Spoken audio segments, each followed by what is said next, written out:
এই মেয়েটা কে? ও আমার পায়ে কেন শিকল দিবে? আজ অফিসে যাওয়ার দরকার নেই, আজ তো ছুটি। না, আমি তো জানালাতে দেখছি বাচ্চারা স্কুলে যাচ্ছে, আজকে ছুটি না। আজকে শুক্রবার, সব ছুটি, সব বন্ধ। তুমি আমার ভাই শিকলছো কেন? আমি কি অ্যাডিক্টেড? আমাকে শিকল দিতে হবে? এই যে ভাই ভাই ভাই, একটা কাজ করে দিবেন ভাই, 500 টাকা দিব আপনাকে, 500।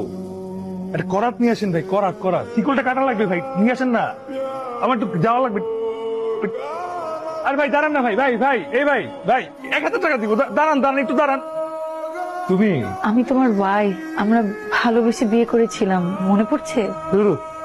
চলে যান ভাই, আমি লজ্জা পাইছি, আমি এখন বাসা থেকে বেরোবো না। আপনি রাতে এসেন, আমি 1000 টাকা দিব।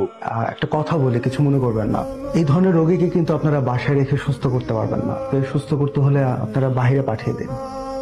রাশেদ, কেমন আছো? আমাকে অবশ্যই নিয়ে যাবা? ভালো হও, তারপর যাবা। তার মানে আমি খারাপ, তুই ভালো?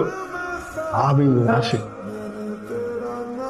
ব্রেনে আঘাত লেগেছে, মানসিক ভারসাম্য হারিয়ে ফেলেছে। এ তো ঠিক হয়ে যাবে। কতদিন লাগতে পারে? নির্দিষ্ট কোনো সময় নেই কতদিনে সুস্থ হবে। কি রে মা, কেমন আছিস? ভালো আছি, তুমি কেমন আছো? আর থাকা, একটা ছেলের জন্য বাবা মা আত্মীয় স্বজন সবাইকে ছাড়লি, কিন্তু তাতে কি কোনো লাভ হয়েছে? শুনেছি তোর হাজবেন্ড এখন পাগল। তুই রাশিদকে ছেড়ে দে। কানাডা প্রবাসী একটা ভালো ছেলে আছে, আমি ওকে তোর ছবি দেখিয়েছিলাম, ছেলেটা তোকে খুব পছন্দ করেছে। তোমার আর কিছু বলার আছে? রাশিদকে তুই ভালো করতে পারবি না। আমি রাশিদকে ভালো করবই, ওকে ভালো করে তোমার সামনে নিয়ে আসবো, তুমি দেখো। দেখবো কেমন পারিস, আর কতদিন এই ভালোবাসা থাকে।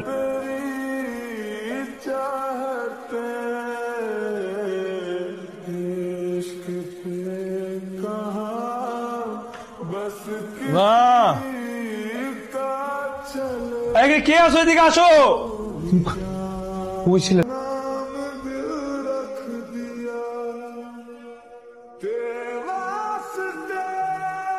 তুমি আমাকে চিনলা না।